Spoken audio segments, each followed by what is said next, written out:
En quoi est-ce que cette faute-là discrédite Moïse d'être celui qui va amener le peuple en Israël?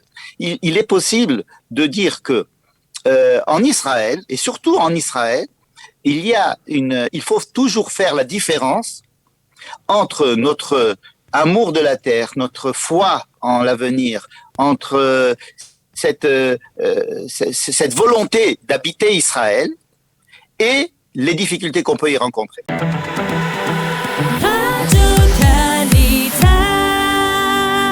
Nous avons le plaisir d'être en ligne avec le docteur Michel Bensoussan, on va dire le guide spirituel de la communauté de Misgav Ladar, de l'hôpital Misgav Ladar dans le quartier de Katamon à Yeshana à Jérusalem. Michel, bonjour, Boker Tov. Boker Tov. Alors, on va parler avec vous de la paracha de la semaine et de cette journée de Tisha B'Av qui s'annonce tout de suite après Shabbat. La paracha de la semaine, c'est la paracha Dvarim. Pas de particularité puisque à chaque fois, eh bien, c'est Dvarim qui précède le jeûne de Tisha B'Av. Mais il y a une question qui nous interpelle, une question qui se rapporte à la responsabilité de la faute. Non pas de la faute des explorateurs, mais du rôle joué par Moshe. On sait que Moshe, jusqu'à présent, il n'était pas rentré en Eretz Israël parce que, eh bien, il avait frappé le fameux rocher. Eh bien, on découvre maintenant, dans les premières lignes, on va dire, du grand discours de Moshe Rabbeinu au début de cette paracha de Devarim, eh bien qu'il réprimande, c'est son rôle à ce moment-là, il réprimande les enfants d'Israël et il dit que c'est en fait à cause de la faute des explorateurs qu'il ne pourra pas entrer en Eretz Israël. Est-ce que vous pouvez nous expliquer pourquoi Moshe Rabbeinu pointe un doigt accusateur en direction des explorateurs et de ceux qui ont fauté à ce moment-là? Oui, c'est une bonne question. Effectivement, Moshe dit Gambi Tanaf Adonai Biglalchem. C'est à cause de la faute des explorateurs, à cause de l'épisode des explorateurs, que Moïse n'est pas rentré en Israël. C'est-à-dire que la décision que Moïse ne rentre pas en Israël, a été prise par Dieu au cours de la 2e année. C'est-à-dire très très tôt, et pas à la 40e année au moment de l'épisode du rocher où il fallait parler, pas frapper, des choses comme ça. Et donc ça nous interpelle effectivement. Le Rav Elchanan Samet propose une explication qui me semble intéressante. Je vais essayer de vous la résumer. Le Rav Elchanan Samet remarque, comme tout le monde, que l'épisode des explorateurs qui est raconté dans le livre de Bamidbar, dans la paracha de Shelach Lecha Anashim, envoi des explorateurs, est raconté de façon différente dans notre paracha à nous de Devarim. C'est-à-dire que il y a un petit peu trop de différence dans la manière de raconter une même histoire. On est habitué à ce que la Torah raconte de manière différente les mêmes histoires pour éclairer de façon différente une même histoire, un même sujet.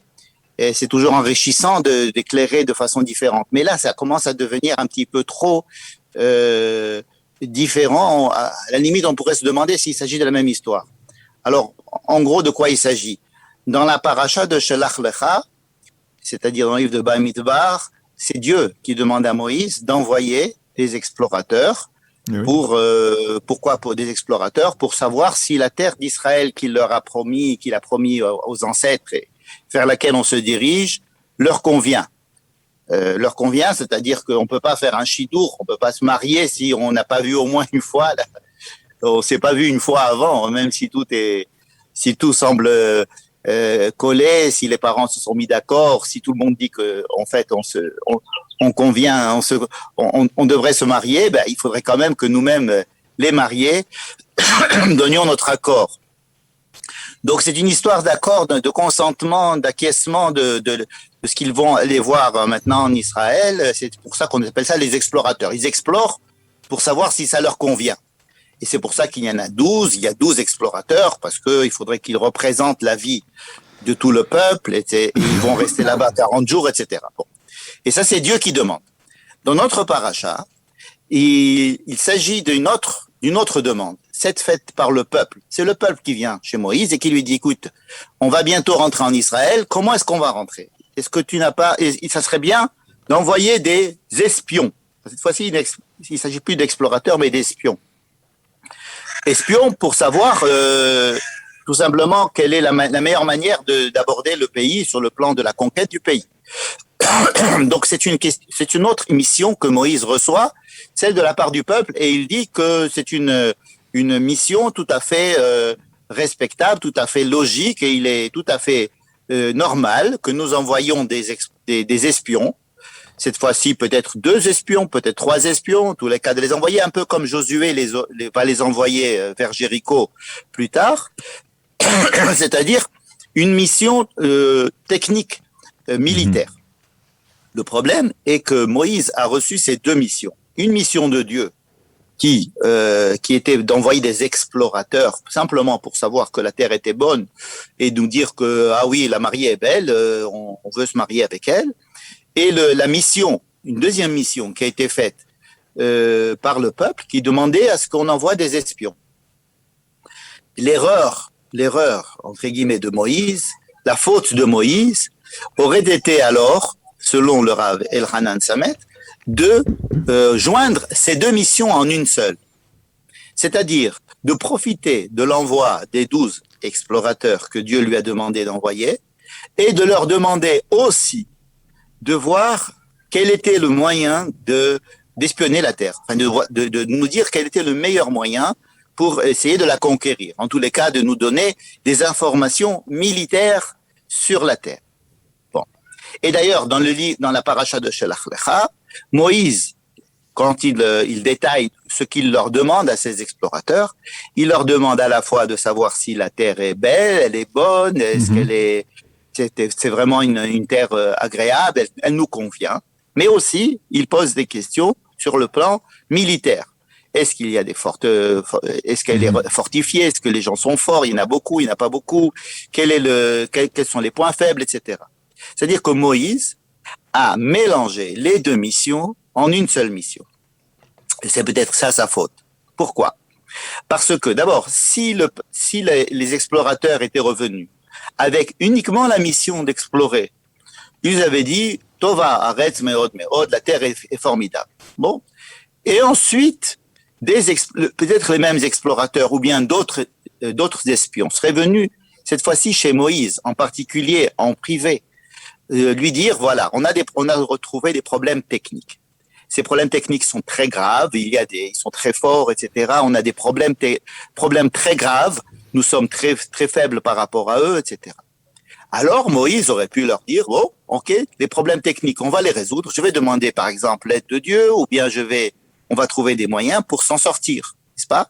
Mais au peuple, les explorateurs auraient simplement dit, la terre est très bonne. En fait, les explorateurs, quand ils reviennent, ils disent à tout le monde, à tout le peuple, puisqu'ils ont reçu une seule mission qui était double. Donc, ils vont dire au peuple, à tout le peuple, ils vont dire 2 choses. Ils vont donner 2 messages. Un premier message, la terre est bonne. La terre est super. Deuxièmement, il y a des problèmes techniques énormes. Mais en disant cela, en mélangeant les 2 avis, l'avis de l'exploration, c'est-à-dire le compte-rendu de l'exploration, en disant que la terre est une belle terre, est une terre formidable qui nous conviendrait, et aussi en mélangeant le côté technique, militaire, d'espionnage, en disant il y a d'énormes problèmes. Ils sont beaucoup plus nombreux que nous, ils sont plus forts, ils sont bien armés et nous sommes trop faibles, etc.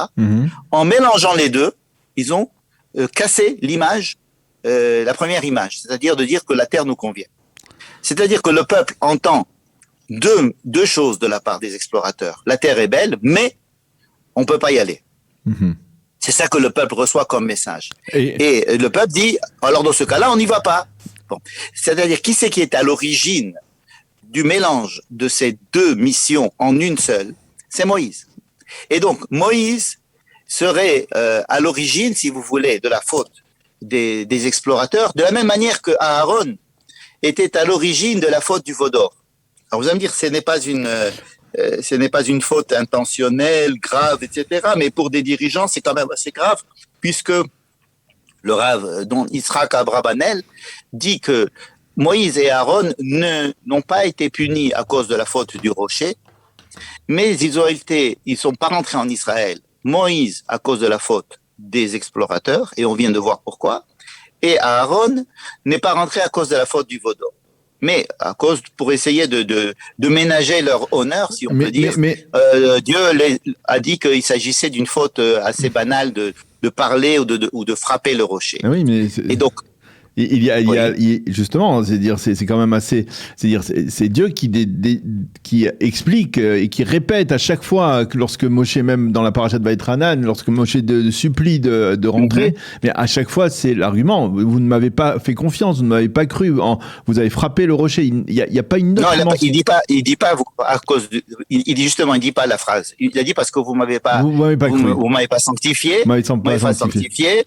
Mais ne dit pas à cause de la faute du rocher. Même dans la faute du rocher elle-même, quand dans la paracha de Hukat, lorsque on raconte la faute du rocher, il y a la faute du rocher, enfin il y a l'histoire du rocher, et juste après, Dieu dit, toi, Moshe et Aaron, vous ne rentrerez pas en Israël parce que vous ne m'avez pas sanctifié. Mais le lien n'est pas fait. Le seul lien qui est, c'est un lien du fait que les versets sont l'un à côté de l'autre. Mais lorsque Dieu parle à Aaron et à Moïse, il ne leur dit pas expressément quelle est la raison précise. Ce qui pose problème d'ailleurs pour tout le monde de savoir pourquoi est-ce que la raison précise on ne la connaît pas. Alors chacun se met à essayer d'imaginer une raison. Frapper au lieu de parler, toutes sortes de choses. Oui, c'est vrai que dans l'absolu, on est toujours étonné de la petite faute que Moshe a pu commettre à ce moment-là, alors que effectivement, si on revient à la faute des explorateurs, elle est bien plus conséquente. Et effectivement, si on la pose en parallèle avec la faute du veau d'or et d'Aaron, effectivement, ça donne une autre connotation, une autre constellation, effectivement. Le Rav Abrabanel dit que c'est son principal chidouche dans sa vie qu'il a fait, c'est de dire ça. C'est de dire que la véritable faute a été faite dans les deux fautes cardinales du peuple, celle du veau d'or et celle des explorateurs. Mais alors, on peut se poser la question un peu plus poussée de savoir en quoi est-ce que cette faute-là discrédite Moïse d'être celui qui va amener le peuple en Israël. Il est possible de dire que en Israël, et surtout en Israël, il faut toujours faire la différence entre notre amour de la terre, notre foi en l'avenir, entre cette volonté d'habiter Israël et les difficultés qu'on peut y rencontrer. Et lorsque l'on mélange les difficultés que l'on peut rencontrer en Israël, et Dieu sait si elles sont nombreuses, et notre attachement à la terre, si on les mélange, alors dans ce cas-là, on n'arrive pas à rester en Israël. C'est-à-dire qu'une personne qui viendrait dire « Ouais, Israël, c'est bien, mais tu sais, c'est difficile, la vie est chère, le cottage est cher, il y a des attentats, il y a des trucs. » C'est vrai. Alors, il y a des difficultés matérielles innombrables.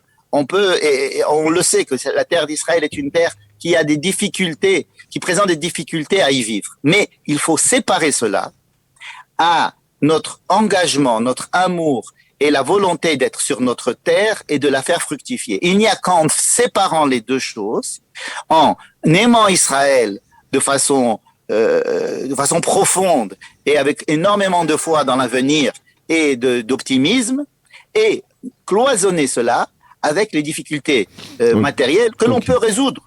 Il faut résoudre les problèmes matériels, mais il ne faut pas mélanger les deux. Tout le problème, ce serait de mélanger les deux, comme dans un mariage. Si vous dites, on s'aime et on va tout faire pour que ça réussisse.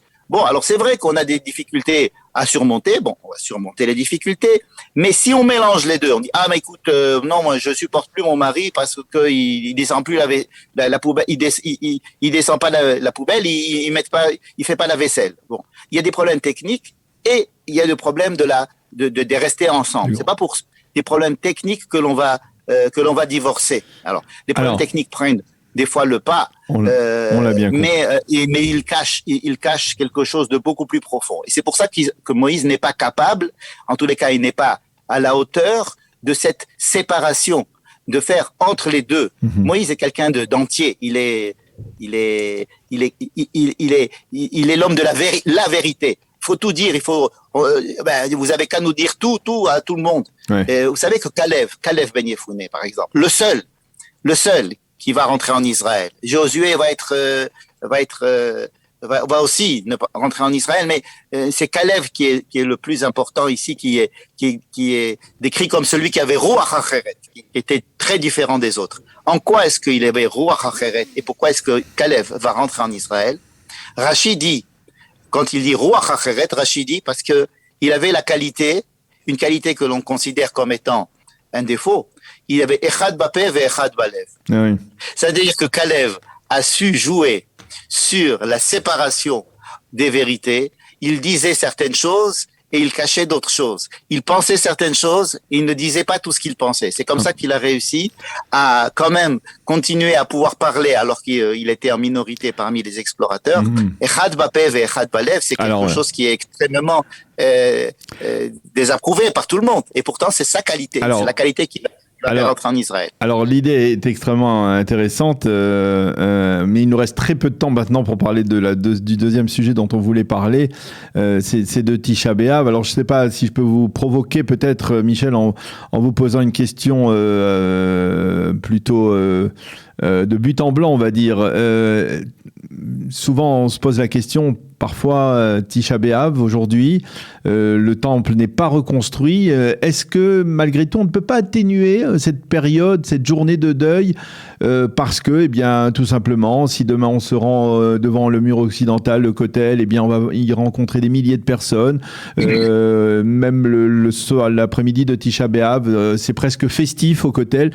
Finalement, il n'y a pas un moyen aujourd'hui, alors que l'État d'Israël est redevenu souverain, de corriger cette perte de souveraineté d'il y a 2000 ans en essayant d'atténuer cette journée de deuil national? Je pense que votre question est pertinente. Mais je dirais, puisqu'il nous reste moins de temps, je dirais qu'il y a deux aspects. Un aspect, c'est la perte de la souveraineté qui s'est passée à l'époque. La perte de la souveraineté qui est plutôt reliée à Shiva Asar B'Tammuz et avec les petits jeunes, comme on dit. Et Tisha B'Av, ce n'est pas simplement la perte de souveraineté. Et effectivement, nous avons retrouvé notre souveraineté. C'est quelque chose qui doit nous interpeller de façon profonde et de nous remettre en question. Et c'est pour ça que, à mon avis, votre question est extrêmement justifiée. Et pourtant, Tisha B'Av représente quelque chose de beaucoup plus profond que la souveraineté. Ça représente, si vous voulez, la délivrance totale. La délivrance totale, le contenu spirituel. Alors, on peut dire la construction du Beth Amikdash, mais disons l'aboutissement d'une délivrance complète. Ça, ce n'est pas encore arrivé. L'aboutissement complet d'une délivrance n'est pas arrivé encore. Et il me semble très important de continuer à jeûner et de participer au deuil national de ce manque d'aboutissement total. Alors, je sais bien que dire que rien ne s'est passé dans la création de l'État d'Israël, c'est une des grandes fautes. C'est, à mon avis, là, un des grands blasphèmes qui peut être fait aujourd'hui de dire qu'il s'est rien passé dans la création de l'État d'Israël. Et que l'on pourrait atténuer, d'ailleurs, de très grands rabbins ont pensé, et même à l'époque du Deuxième Temple, même Ramban, etc., beaucoup de Mefarshim ont dit qu'à partir du moment où il n'y a pas de Shmad, à partir du moment où encore plus lorsqu'il y a on a retrouvé notre souveraineté, Shiva Asar B'Tammuz, c'est-à-dire le jeûne de 17 Tammuz ou les autres jeûnes, comme le dit Tevet, etc., pourraient être annulés. Et que ça dépend, Ratsu Tsamim, lo Ratsu lo Tsamim, etc. C'est-à-dire qu'il y a quelque chose qui pourrait être bien atténué, comme vous l'avez demandé. Mais pour Tisha B'Av représente quelque chose ce qui est encore inachevé dans l'histoire juive, ce qui est encore le manque, c'est-à-dire la blessure que l'on attend de réparer complètement. On peut pas dire que toutes nos blessures ont été réparées complètement et que nous avons retrouvé complètement ce à quoi nous aspirons. Parce que dans ce cas-là, ça voudrait dire que le Messie est arrivé. On pourrait dire le Messie est déjà arrivé, nous n'avons plus rien à faire. Non, on peut pas dire que le Messie est arrivé. En tous les cas, pas toute la période messianique est peut-être en marche, mais dire que nous savons, il n'y a plus rien à faire, que tout est formidable, tout est beau, tout le monde nous aime, on n'a plus d'ennemis, tout le peuple est uni autour d'une volonté et d'un contenu et d'un sens et à retrouver le sens profond de son existence. Je sais pas si on est arrivé encore à cela. Et donc, marquer notre tristesse par rapport à ce qui nous reste à faire et surtout prendre conscience de tout le chemin qui nous reste à faire, à mon avis, c'est extrêmement important, surtout au niveau national, que chacun participe de ce manque qu'il y a dans le peuple, qu'on n'est pas arrivé encore au bout de nos peines.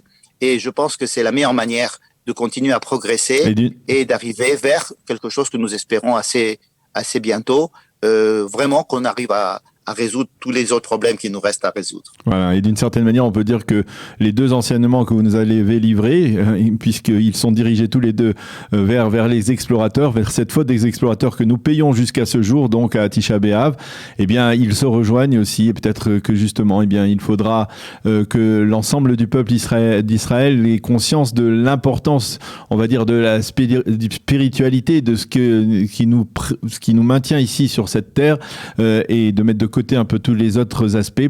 Peut-être que ce sera le début du tikkun qui nous permettra d'arriver à la Géoula Shlema. Merci beaucoup, Dr Michel Bensoussan, d'avoir été avec nous. Shabbat Shalom et Tzom si l'on peut dire, cette formule qui n'est pas tout à fait peut-être heureuse. En tout cas, que ce soit un jeune Moïl, comme on dit, et que ce soit un jeune qui soit instructif et profitable à nous tous. Merci beaucoup d'avoir été avec nous. Bonne journée. Shabbat Shalom. Shabbat Shalom.